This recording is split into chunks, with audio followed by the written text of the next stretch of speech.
다 같이 묵도하심으로 수요 기도를 하나님께 드리겠습니다.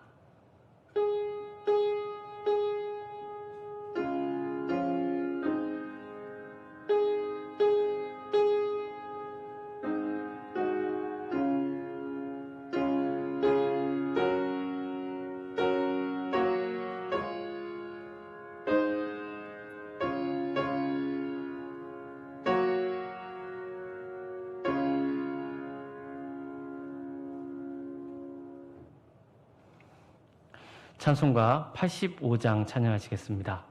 찬송가 85장 찬양하신 후에 최선순 집사님께서 기도해 주시겠습니다.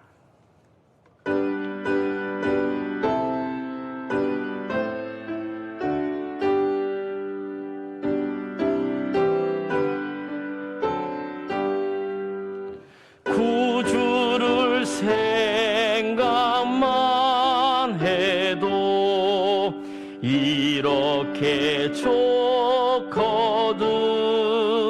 주 얼굴 배울 때에야 얼마나 좋으랴. 만민의 구주 예수의 귀하신 이름은 천지에 있는 이름 중 비할 데 없도다. 자매게 하는 자에게 소망이 되시고 구하고 찾는 자에게 기쁨이 되신다. 예수의 넓은 사랑을 어찌다 말하랴. 주 사랑 받은 사람만 그 사랑 알도다. 사랑의 구주 예수여 내 기쁨 되시고 이제로부터 영원히 영광이 되소서. 아멘.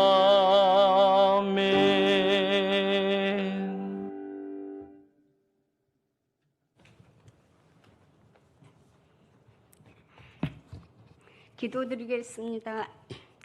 지난 6개월도 코로나19로 인해 많은 어려움이 있었지만 저희들에게 풍성한 열매를 주셔서 감사합니다. 지나온 삶을 돌아보며 주님을 믿는다 하면서도 은혜를 잃고 살아온 일들이 많았습니다. 하나님 용서하여 주시옵소서.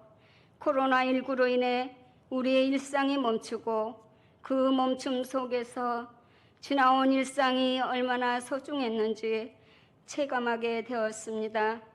당연하게 생각하며 함께 모여 예배 드리는 것, 소그룹 모임과 주일학교 예배 등 비대면의 시간이 길어짐에 따라 저희들의 믿음이 약해지지 않을까 하나님 두렵습니다.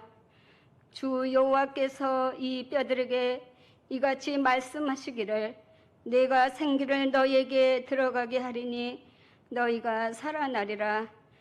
약할 때 강함 되시는 하나님, 어렵고 힘든 상황 속에서도 우리와 함께 하시는 하나님이심을 알고 산 소망이 되시는 주님만 바라보게 하시고 에녹처럼 주님과 동행하며 살아갈 수 있도록 주님 저희들을 사랑으로 이끌어 주시옵소서.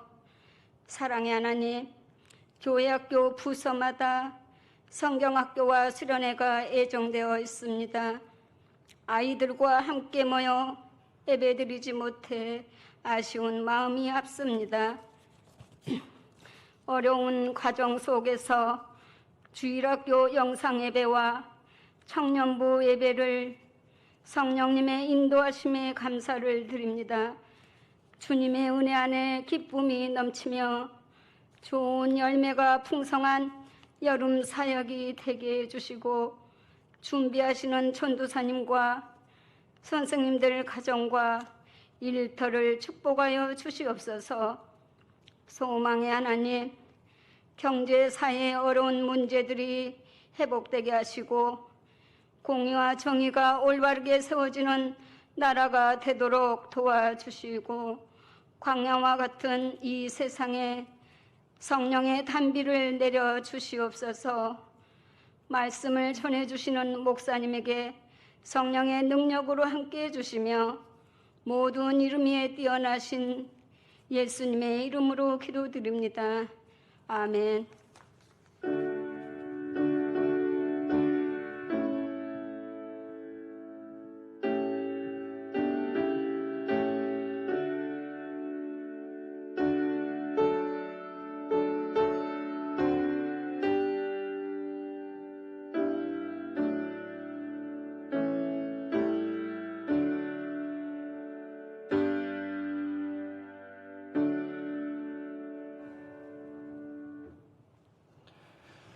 찬송가 412장 찬양하시겠습니다. 찬송가 412장입니다.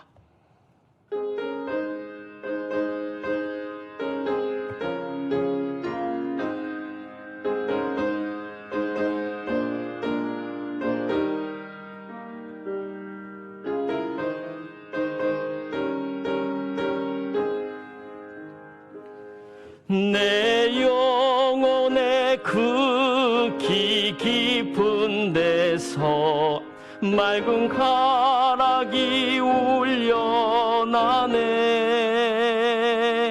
하늘 곡조가 언제나 흘러나와 내 영혼을 고이 싸네.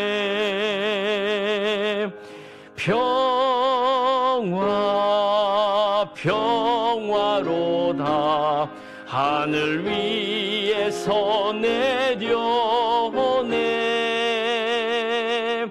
그 사랑의 물결이 영원토록 내 영혼을 덮으소서.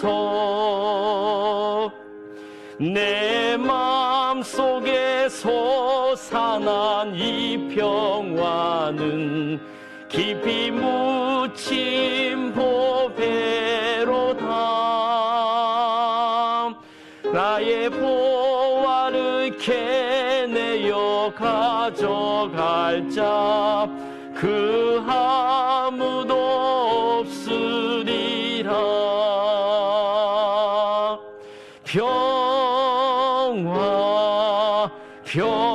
평화로다 하늘 위에서 내려오네.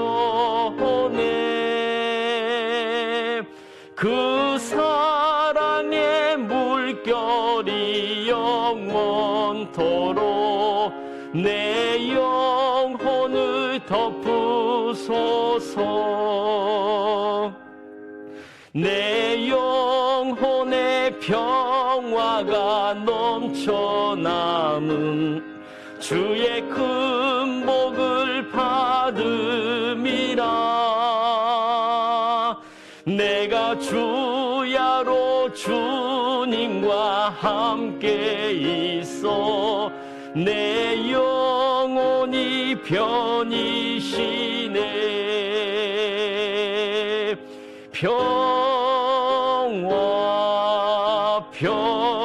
평화로다 하늘 위에서 내려오네.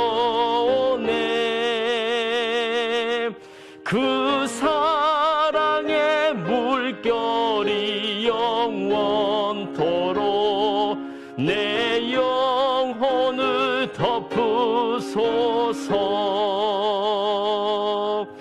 이 땅 위에 험한 길 가는 동안 참된 평화가 어디 있나. 예수를 친구 삼아 참 평화를 누리겠네.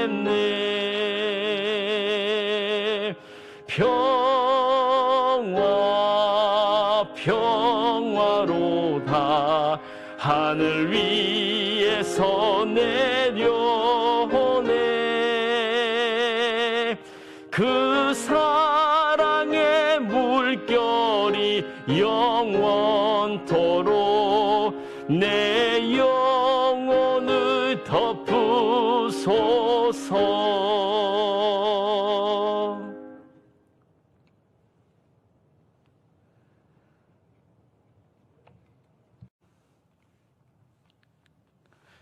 하나님의 말씀 함께 보겠습니다. 호세아 14장 1절에서 9절까지 말씀입니다.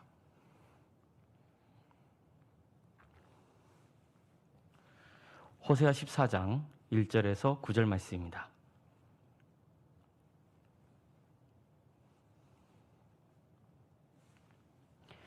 호세아 14장 1절에서 9절까지 말씀을 봉독하겠습니다. 이스라엘아, 내 하나님 여호와께로 돌아오라. 내가 불의함으로 말미암아 엎드러졌느니라. 너는 말씀을 가지고 여호와께로 돌아와서 아뢰기를 모든 불의를 제거하시고 선한 바를 바루소서. 우리가 수송아지를 대신하여 입술의 열매를 주께 드리리라. 우리가 아수르의 구원을 의지하지 아니하며 말을 타지 아니하며 다시는 우리의 손으로 만든 것을 향하여 너희는 우리의 신이라 하지 아니하오리니 이는 고아가 주로 말미암아 긍휼을 얻음이니이다 할지니라. 내가 그들의 반역을 고치고 기쁘게 그들을 사랑하리니 나의 진노가 그에게서 떠났음이니라. 내가 이스라엘에게 이슬과 같으리니 그가 백화과 같이 피겠고 레바논 백향목 같이 뿌리가 박힐 것이라. 그의 가지는 퍼지며 그의 아름다움은 감람나무 같고 그의 향기는 레바논 백향목 같으리니 그 그늘 아래에 거주하는 자가 돌아올지라. 그들은 곡식같이 풍성할 것이며 포도나무같이 꽃이 필 것이며 그 향기는 레바논의 포도같이 되리라. 에브라임의 말이 내가 다시 우상과 무슨 상관이 있으리요 할지라. 내가 그를 돌아보아 대답하기를 나는 푸른 잣나무 같으니 내가 나로 말미암아 열매를 얻으리라 하리라. 누가 지혜가 있어 이런 일을 깨달으며 누가 총명이 있어 이런 일을 알겠느냐. 여호와의 도는 정직하니 의인은 그 길로 다니거니와 그러나 죄인은 그 길에 걸려 넘어지리라. 아멘. 오늘도 수요기도를 드리는 모든 성도님들의 가정과 또 주께서 세우신 서울 산조연교회 위에 주님의 은혜와 평강이 늘 함께 하시기를 기원합니다. 우리는 주로 성경 말씀을 통해서 하나님의 말씀과 그리고 뜻을 알게 됩니다. 정말 감사하게도 하나님의 말씀이 있기 때문에 우리가 하나님의 뜻을 알 수 있고 또 마음을 알아갈 수 있습니다. 그런데 인생을 살면서 내가 특별히 겪은 사건들 속에서도 하나님의 뜻과 또 그분의 마음을 배우고 느낄 때가 있습니다. 그게 현재 일이건 과거에 경험했던 간에 내 몸이 느끼고 있는 것을 통해서 성경에서 이미 말씀하고 있는 하나님의 뜻과 심정을 느끼며 깨달을 수 있는 겁니다. 혹시 이지선 성도님에 대해 들어보셨습니까? 현재 한동대 교수로 재직 중입니다. 제가 사연을 말씀드리면 그분 하실 분들이 꽤 계실 겁니다. 대학교 4학년 때 오빠와 차를 타고 집으로 가다가 신호대기를 하고 있었는데 경찰의 도주 중이던 음주 차량이 차량을 들이받는 바람에 여러 차량이 함께 충돌하는 사고가 발생했습니다. 이때 차량에 불이 나서 이지선 성도님은 전신 55%의 3도 화상을 입었습니다. 즉 몸의 피부가 절반 이상의 불에 타 없어진 겁니다. 응급실에 실려왔을 때 의사는 오빠에게 동생의 살 가망이 거의 없어 보이니까 미리 작별 인사를 해두라 했다 합니다. 그런데 성도님은 기적적으로 살아났습니다. 하지만 이후부터 겪어야 했던 혹독한 고통은 이루 말할 수가 없을 정도였습니다. 그러다 어느 날 성도님은 억지로 몸을 일으켜서 자기 다리를 바라봤습니다. 피부도 없고 뼈가 보이고 또 살은 흐물흐물해져 있는 것을 보고는 아, 나는 살 가망이 없구나, 이런 생각이 들었습니다. 어머니에게도 이런 말을 했더니 어머니는 딸에게 에스겔서에서 나오는 마른 뼈들의 환상을 들려줬다고 합니다. 마른 뼈들의 환상은 지난 시간에 저와 나눴던 말씀이기도 합니다. 이 말씀은 원래 나라가 망한 이스라엘을 하나님께서 언젠가 강한 민족으로 회복시켜 주실 것이라는 강력한 소망이 담긴 말씀이었습니다. 특히 우리 기독교인들에게는 부활의 소망을 품게 하는 메시지로도 잘 알려져 있죠. 하지만 이지선 성도님에게는 이 말씀이 진짜로 자신의 뼈에 힘줄이 돋고 살이 입혀지고 또 피부가 덮이는 기대를 품게 한 말씀이었습니다. 어머니는 딸에게 음식을 억지로 먹이면서 이 음식이 내 딸의 살이 되고 피부가 되게 해달라고 간절히 기도했다고 합니다. 하지만 다시는 이전의 얼굴로 되돌아갈 수 없다는 것을 알았을 때 성도님은 절망에 빠졌습니다. 아파트에서 뛰어내려 죽을 생각도 했습니다. 그렇더라도 죽더라도 꼭 한 번만은 하나님께 따져보고 싶어서 교회로 갔습니다. 하나님, 나를 어떻게 하실 겁니까? 나를 살려주셨으면 무슨 계획이 있으신 거 아닙니까? 전지전능하시다면서 왜 나한테 아무것도 안 해주십니까? 이렇게 몇 시간 동안 따졌습니다. 그러나 하나님은 침묵하신 것 같았습니다. 이후에 예배를 드릴 때에도 전혀 은혜가 되지 않았습니다. 그런데 예배를 마친 다음에 목사님이 성도님에게 다가와서 안아주며 이렇게 기도해 줍니다. 사랑하는 딸아, 이렇게 시작되는 기도였습니다. 성도님은 이 기도가 더 이상 목사님의 기도가 아니라 나를 사랑하신다는 하나님께서 목사님을 통해서 자신에게 들려주신 말씀으로 믿어졌습니다. 나는 너를 통해서 정말 세상 가운데 다시 세울 것이고 병들고 힘들고 연약한 자들에게 희망의 메시지가 되게 하겠다. 이 약속을 받습니다. 그래서 성도님은 다시 살기로 결심하고 집으로 돌아옵니다. 그리고 처음으로 용기를 내서 자기 얼굴을 거울에 비춰봤습니다. 이때 성도님의 첫 마디는 안녕 이지선이었다고 합니다. 이전과는 전혀 다른 모습이었지만 하나님이 주신 새로운 인생과 첫 인사를 나눈 것이죠. 성도님은 하나님의 약속대로 세상에서 다시 일어섰고 또 지금도 많은 사람들에게 희망의 메시지가 되고 있습니다. 성도님은 이렇게 간증했습니다. 하나님의 사랑은 너무나 커서 인정하고 싶지 않았던 내 모습마저 인정하고 안아주고 다시 사랑할 수 있도록 하나님이 내 안에서 역사하셨습니다. 사람에게는 머리는 죽었다 깨어나도 알 수 없는 지식이 있습니다. 그것은 자기가 몸소 체험한 지식입니다. 자기가 직접 겪어보지 않고서는 도저히 이해하기 힘든 지식이라는 게 있는 법입니다. 자, 그럼 머리로 배우는 지식이 오래 갈까요? 아니면 몸으로 배운 게 오래 갈까요? 어떤 지식이 더 내 삶에 깊은 영향을 줄까요? 몸으로 배운 지식입니다. 물론 이 지식이 갖는 단점도 있습니다. 지극히 주관적일 수 있습니다. 예를 들어 간증을 들어보신 적 있으시죠? 간증하시는 분들은 아무래도 남이 잘 겪지 못한 특별한 사연을 전하는 경우가 많습니다. 그러다 보니 그분들의 신앙을 일반화시키기에는 무리가 있는 내용들도 있을 수 있습니다.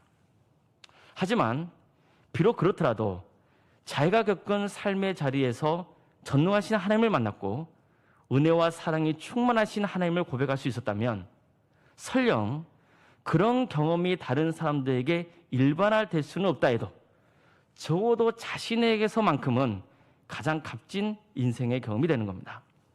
만약 어떤 분이 이지선 성도님에게 마른 뼈들의 환상을 그렇게 이해하시면 안 됩니다. 이 말씀은 이스라엘의 회복을 예언하는 것이지 화상 입은 성도님의 몸에 살이 돋고 피부가 덮이는 것으로 해석하시면 곤란하죠. 이렇게 말했다 칩시다. 그래서 어쨌다고요? 적어도 성도님에게는 그 말씀이야말로 자신이 처한 끔찍한 상황에서 붙잡을 수밖에 없었던 절실한 말씀이었습니다. 화상을 입은 몸에 살이 붙고 피부로 덮이는 기적을 간절히 영원하게 했던 말씀입니다. 그런 사람에게 어떻게 말씀 해석이 옳다 틀리다 함부로 논할 수 있겠습니까? 사실 어느 누가 끔찍한 고통에 처하고 싶겠습니까? 그게 설령 하나님이 주신 고난이라 해도 반가울 리가 있을까요? 이스라엘 역사도 보십시오. 이스라엘은 그들이 원해서 하나님의 백성이 된 게 아니었습니다. 하나님이 일방적으로 그를 택하셨고 사랑하기로 결정하셨습니다. 그래서 율법을 주시고 하나님의 백성이 어떻게 믿고 살아야 하는지를 가르쳐 주셨습니다. 참 좋은 일이죠. 얼마나 감사할 일입니까? 하지만 하나님의 선택을 받았기 때문에 감당해야 할 고난도 얼마나 많았습니까? 그들은 이런 말을 하고 싶었을 수도 있습니다. 저희가 언제 우리를 하나님의 신부로 삼게 달라 했습니까? 언제 제 아버지가 되어달라고 했었나요? 하나님이 일방적으로 내 신랑이 되어주겠다 하셨고 내 부모님이 되어주겠다고 하신 게 아닙니까? 얼마든지 이렇게 따질 수 있지 않겠습니까? 하나님 하필 왜 접니까? 왜 제가 이런 어려움을 겪어야 됩니까? 왜 제게 이런 시련을 주십니까? 우리도 이런 한탄을 할 때가 있을 수 있지 않습니까? 이스라엘 백성들은 이후에 어쨌든 하나님의 선택을 받았기 때문에 수많은 어려움을 겪어야 했습니다. 야곱 가문이 애굽의 고센 땅으로 이주한 후에 오랫동안 애굽의 핍박을 견디며 종생활을 해야 했습니다. 모세와 함께 극적으로 출애굽에 성공했지만 만만치 않은 광야 생활이 기다리고 있었습니다. 그들은 광야에서 혹독한 신앙 훈련을 받아야 했습니다. 하나님께 불순종해서 혼인한 게 한두 번이 아니었죠. 그냥 혼만 났던 게 아닙니다. 하나님은 죽음으로 책임을 물으신 적들도 있었습니다. 이 때문에 가족과 친족과 동포가 죽는 아픔을 겪어야 했던 겁니다. 그러고도 정작 출애굽한 백성들 중에 가나안 땅을 밟을 수 있었던 사람은 여호수아와 갈렙뿐이었습니다. 나머지는 다 광야에서 죽습니다. 하나님께서 이스라엘 백성들에게 가나안 땅을 주시겠다고 약속하셨고 실제로 도와주셨지만 출애굽 2세대들도 가나안 땅을 차지하기 위해서 이방인들과 피비린내 나는 전투를 치러야 했습니다. 사실 우리는 너무 쉽게 이스라엘 역사를 판단하고 정죄하곤 하죠. 아무래도 지식적으로 이스라엘 역사를 배웠기 때문일 겁니다. 하지만 그 상황을 몸소 체험해야 했던 이스라엘의 입장이라면 또 그게 우리가 직접 겪은 체험의 역사였다면 느끼는 감정이나 생각은 분명히 다를 겁니다. 왜 우리는 특별히 선지자 호세아의 말씀에 더 공감이 가고 또 하나님께서 그를 통해 전하셨던 메시지가 가슴에 다가오는 겁니까? 호세아는 강대상에서 말씀을 전하고 제사만 집례했던 선지자가 아니었습니다. 직접 가슴이 조여오고 찢어지는 고통을 겪으면서 하나님의 뜻과 심정을 전했던 선지자였습니다. 그는 가정의 비극을 몸소 겪은 사람이었습니다. 아내였던 고멜이 바람을 피워서 가정을 내팽개치고 땀난 자에 가버렸습니다. 자식들도 적잖게 그의 속을 썩였던 것 같습니다. 세상에 견디기 힘든 일들은 많습니다. 그 중에서도 가정이 무너진 고통은 얼마나 극심하겠습니까? 호세아는 그런 체험을 직접 했던 사람입니다. 그 과정에서 이스라엘 향한 하나님의 뜻과 그분의 아픈 심정을 공감할 수 있었던 거죠. 그래서 더 간절한 심정으로 백성들에게 하나님의 속 끓는 심정을 알아야 한다고 호소할 수 있었던 겁니다. 하나님은 분명히 이스라엘을 사랑하셨습니다. 이스라엘이 처음부터 원하건 원치 않았건 그것은 중요한 게 아닙니다. 하나님께서 그들을 사랑하시겠다고 결정하신 것, 그게 중요할 뿐입니다. 근데 보십시오. 하나님의 사랑이 깊은 만큼 이스라엘이 겪어야 했던 고난의 아픔도 클 수밖에 없었습니다. 북이스라엘이 하나님과 바알을 같이 섬기면서 혼합주의적인 신앙생활을 하고 불의와 부정을 저지르는 악한 백성으로 변질되자 하나님은 아주 강력하게 심판하십니다. 물론 이 심판은 그들이 저지른 죄 때문입니다. 그들은 아수르에게 참혹하게 멸망당했습니다. 살아남은 백성들은 여러 지역으로 강제 이주를 당해야 했고 나라 이름 백성의 서름을 겪으며 고통스럽게 지내야 했습니다. 그들은 분명히 왜 우리가 이런 고통을 당해야 하는지 수도 없이 물었을 겁니다. 하나님께 따졌던 사람도 많았겠죠. 하나님, 우리가 하나님께 열심히 제물을 바치지 않았었나요? 하나님을 완전히 떠난 건 아니지 않습니까? 우리에게 복을 주실 때는 언제고 왜 갑자기 맹수로 돌변하셔서 저희를 물어뜯으시는 겁니까? 왜 우리를 이렇게 비참한 꼴로 만드셨습니까? 근데 보십시오. 그래도 하나님을 믿는 사람은 고난당할 때 불평도 하고 원망을 해도 시간이 지나면서 점차 내가 하나님께 무엇을 잘못했는지를 돌아보게 됩니다. 삶이 편하고 안정적일 때는 별로 이런 모습을 보이지 않다가 뜻하지 않은 고난이 오고 아픔이 느껴질 때 드디어 몸이 반응하기 시작하는 거죠. 전에는 몰랐는데 내가 많이 아팠었구나. 내가 영적으로 병들어 있었구나. 이것을 그때서야 알게 되는 겁니다. 아프고 고통스럽기 때문에 하나님을 원망하는 말이 나오기도 합니다. 그래도 결국에는 하나님을 찾으며 살려달라고 기도하게 되죠. 왜 그렇습니까? 적어도 성도라면 이미 정답을 알고 있기 때문이에요. 결국 이 고난을 회복시켜 줄 수 있는 분은 하나님뿐이라는 것을 잘 알고 있기 때문이죠. 이선 성도님도 자신이 겪어야 했던 고통 때문에 하나님을 원망했었지만 그러면서도 소소한 일상에서 내게 주어진 것들에 감사할 수 있었다고 했습니다. 절망할 때도 있었지만 어쨌거나 하나님이 살려주신 것은 내가 살아야 할 이유가 있기 때문이라는 것을 믿게 됐습니다. 사고를 당하고 고통스러운 치료를 받으면서도 눈에 보이는 것보다 보이지 않는 게 진짜 중요함을 깨닫게 됩니다. 이처럼 사람은 자신이 겪는 고난 속에서도 중요한 교훈을 얻게 되는 겁니다. 여러분도 한번 어려움을 겪었던 때를 찬찬히 돌아보십시오. 거기서 하나님의 메시지를 찾아보는 겁니다. 분명히 여러분에게만 하나님께서 특별히 들려주신 말씀이 있을 겁니다. 지금 힘든 일이 있어도 마찬가지입니다. 하나님이 지금 뭘 들려주시려고 하나 귀를 한번 기울여 보십시오. 그렇다고 해서 하나님이 곧바로 답을 주시지 않을 가능성이 큽니다. 설령 그렇더라도 하나님의 뜻을 계속 구하십시오. 내가 하나님의 뜻을 구하는 것 자체가 지금 하나님께서 내게 원하시는 모습일 수 있기 때문입니다. 내가 겪는 어려움을 놓고 하나님의 뜻을 구한다는 것은 그 자체로 이미 하나님께 의지하는 모습이잖아요. 그런데 지금 하나님은 바로 그 모습을 우리에게 기대하고 있는지도 모릅니다. 그래서 하나님이 침묵하신다고 절망하지 말고 계속해서 하나님의 뜻을 구해야 합니다. 그러면 설령 지금 하나님의 뜻을 알지 못했다 해도 하나님께서 주도적으로 내 인생을 주관하셔서 선한 길로 인도해 주실 것입니다. 일단 중요한 것은 내가 아는 게 아닙니다. 모든 것을 주관하시는 하나님이 나를 위해 역사하시는 게 진짜 중요한 겁니다. 하나님은 결국 예언하신 대로 북이스라엘을 심판하셨습니다. 하나님의 심판은 거침이 없었습니다. 하나님은 맹수로 돌변하셔서 백성들을 물어뜯고 집어삼키셨습니다. 아수르 제국을 이용해서 북이스라엘을 비참하게 멸망시켜버리신 겁니다. 하나님께서는 사망아 내 재앙이 어디 있느냐, 수오라 내 멸망이 어디 있느냐 이렇게 외치셨습니다. 사망아 빨리 와서 저들을 쳐 죽여라. 빨리 와서 저놈들을 다 멸망시켜버려라. 이런 뜻이잖아요.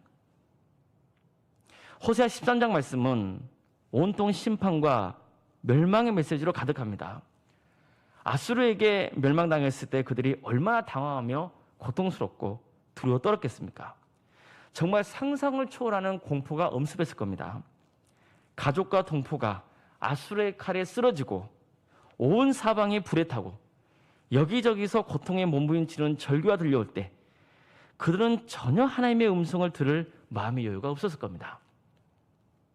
그런데 호세아서 마지막 장인 14장에서는 완전히 분위기가 달라집니다. 오히려 구원과 회복의 메시지가 가득합니다. 호세아는 대부분을 하나님의 심판을 선포하는 데 할애했었습니다. 물론 막간의 위로와 소망의 메시지를 전하기로 했지만 전반적으로 심판의 무게중심이 쏠려 있었습니다. 하지만 호세아서 마지막 장에서는 이처럼 소망의 메시지가 가득 차 있습니다. 소망이 기갈 상태였던 이스라엘 땅에 소망의 풍년이 임할 것이라는 놀라운 축복의 메시지로 가득한 겁니다. 왜일까요? 첫째, 이제는 하나님께서 상처를 직접 치유해 주시는 의사가 되실 것이기 때문입니다. 둘째, 백성들이 드디어 자신들이 정말 심각한 죄의 질병에 걸렸다는 사실을 깊이 깨닫고 뉘우쳤기 때문입니다. 호세아는 먼저 이렇게 선포합니다. 14장 1절 말씀입니다. 이스라엘아, 내 하나님 여호와께로 돌아오라. 내가 불의함으로 말미암아 엎드러졌느니라. 지금 호세아는 북이스라엘 백성들이 심각한 부상을 당해서 엎드러져 있다고 말씀합니다. 그들이 심각한 부상을 입은 것은 자신들이 저지른 죄 때문이었습니다. 자, 그럼 이들에게 지금 절실히 필요한 건 뭐겠습니까? 환자에게 가장 필요한 존재는 의사잖아요. 내 병을 치료해 줄 수 있는 의사를 만나야 됩니다. 북이스라엘의 병명은 죄의 질병이었습니다. 그럼 이 병은 누구만 고쳐줄 수 있습니까? 하나님이십니다. 그래서 호세아는 죄의 고통으로 몸부림치고 있는 환자들에게 속히 하나님께 돌아와야 된다고 외쳤던 겁니다. 이처럼 하나님께로 돌아가는 것, 그것만이 그들이 치유되고 회복될 수 있는 유일한 길이었습니다. 자, 그럼 하나님께로 돌아온 백성들은 무엇을 해야 됩니까?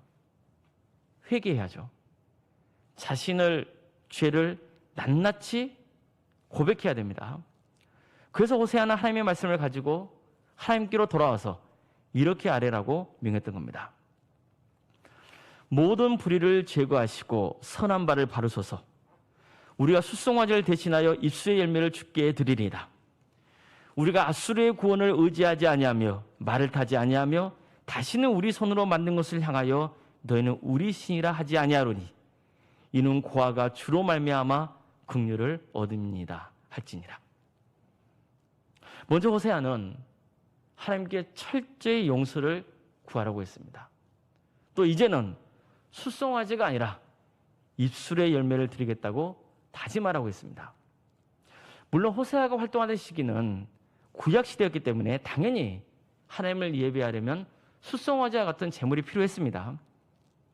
그럼에도 불구하고 숫송아지가 아니라 입술의 열매를 드리겠다고 기도하라는 것은 더 이상 껍데기뿐인 형식적인 예배가 아니라 이제 마음 중심으로 하나님을 찬양하고 하나님께만 영광을 올려드리는 참된 예배자로 주님께 돌아가겠다고 결단하라는 말씀이었던 겁니다.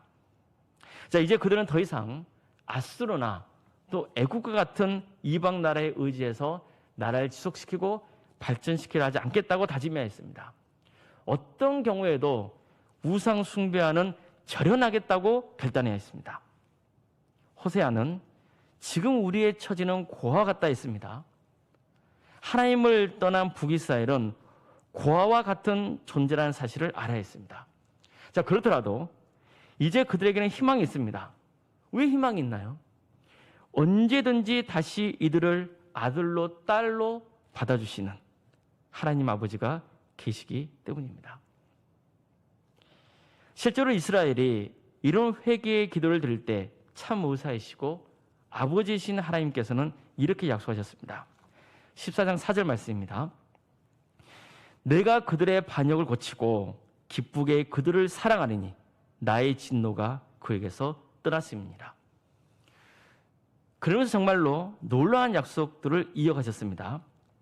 나는 이스라엘에게 이슬과 같을 것이라고 말씀하셨습니다. 이어서 이슬은 메마른 이스라엘 백성들에게 촉촉히 내려주시는 하나님의 은혜의 축복을 뜻합니다.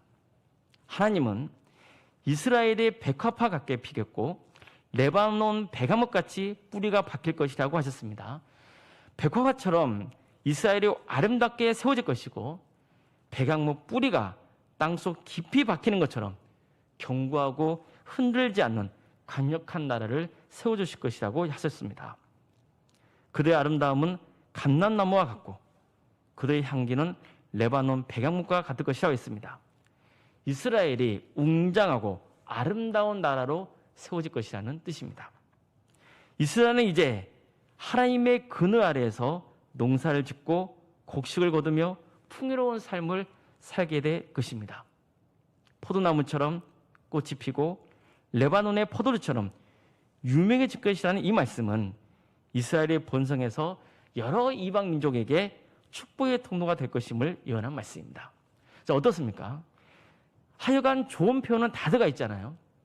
따라서 이 예언의 말씀은 얼마나 하나님께서 장차 이스라엘을 멋지게 회복시켜 나가실지를 알려주셔서 백성들이 큰 기대와 소망을 품고 고난의 세월을 이겨내게 하시려는 하나님의 사랑이 담겨 있는 것입니다. 자, 이런 날이 온다면 더 이상 이스라엘은 환자가 아닙니다. 그들은 건강한 모습으로 회복될 것입니다. 그들의 삶만 회복될까요? 주요 환경도 회복되고 나라가 회복될 것입니다. 이스라엘 나라만 회복됩니까? 그들 때문에 주변 나라까지 복을 받게 될 것입니다. 그들이 정상적으로 회복되었다는 결정적인 증거가 뭘까요? 호세아 14장 8절 상반절 말씀입니다. 에브라임의 말이 내가 다시 우상과 무슨 상관이 있으리요 할지라. 저는 이제 우상과 아무 상관이 없습니다. 이 뜻이잖아요. 그러자 의사이신 하나님께서 이렇게 화답하셨습니다.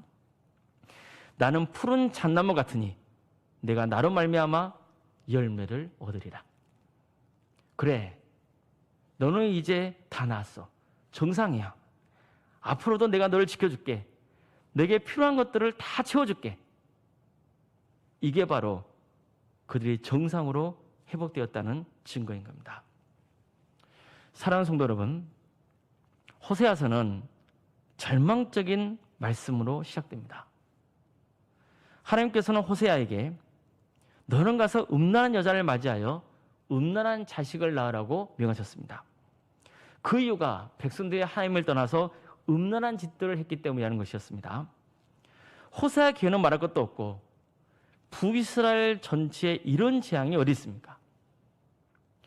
호세아도 북이스라엘도 정말 혹독한 시련과 고통을 겪어야 했습니다. 하지만 보십시오. 호세아서의 마지막 장은 놀라운 희망의 메시지로 가득 차고 넘칩니다. 결국 우리 삶도 이와 같을 것입니다. 호세아가 전했던 말씀 중에 나는 인애를 원하고 제사를 원하지 아니하며 번제보다 하나님을 아는 것을 원하노라. 이 말씀이 있었죠. 호세아서를 대표하는 말씀이기도 합니다.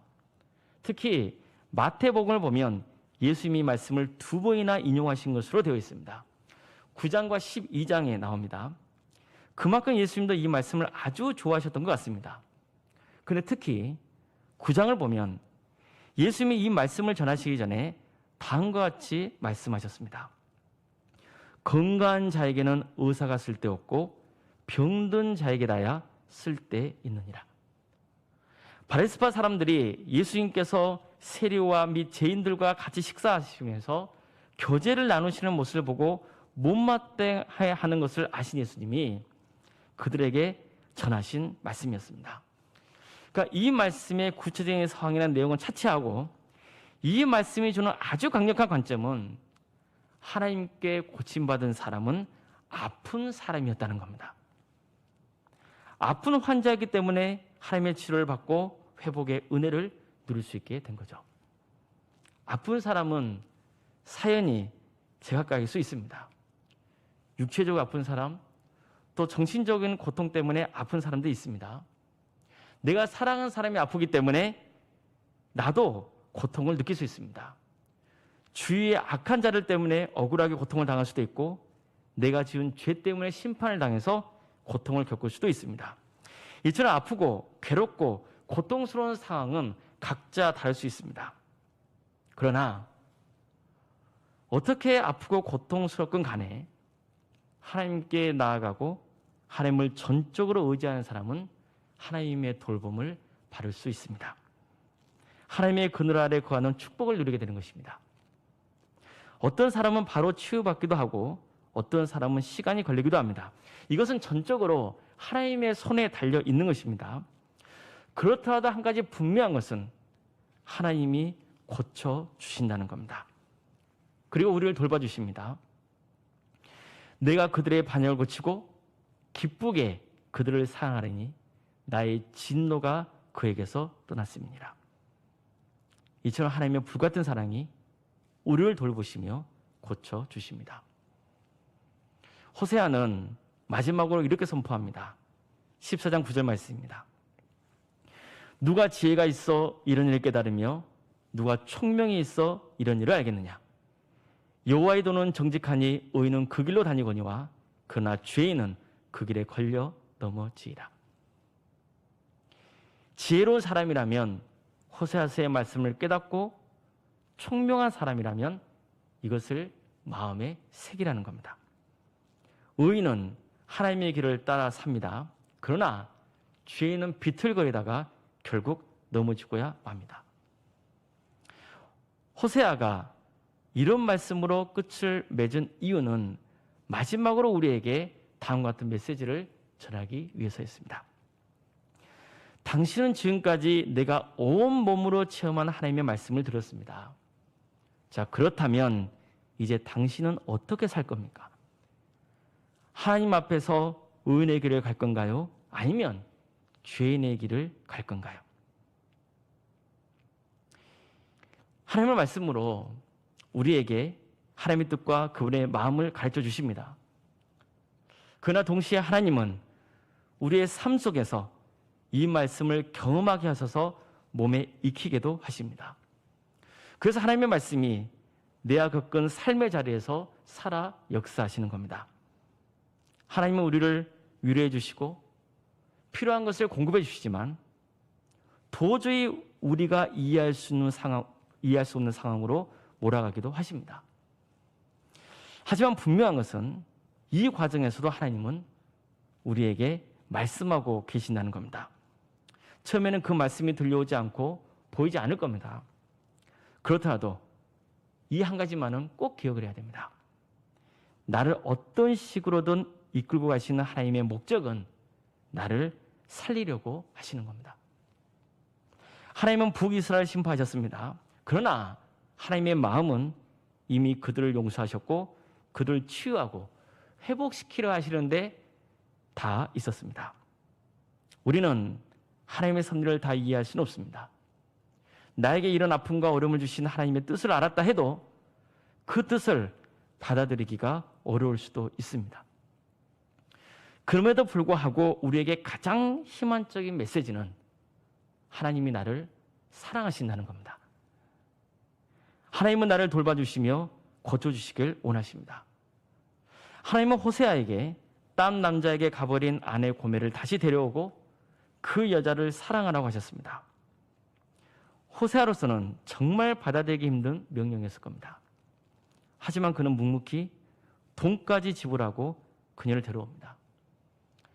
자, 그럼 하나님께서 호세아에게 너를 버린 아내를 다시 데려와서 사랑하라고 하신 이유가 뭡니까? 하나님도 우리를 이처럼 사랑하실 것이라는 것을 호세아가 먼저 깨닫게 하시고 호세아의 메시지를 들어야 하는 북이스라엘도 하나님의 마음을 깨닫고 또 이 호세아서를 읽는 우리에게도 그분의 마음을 들려주시기 위해서였던 겁니다.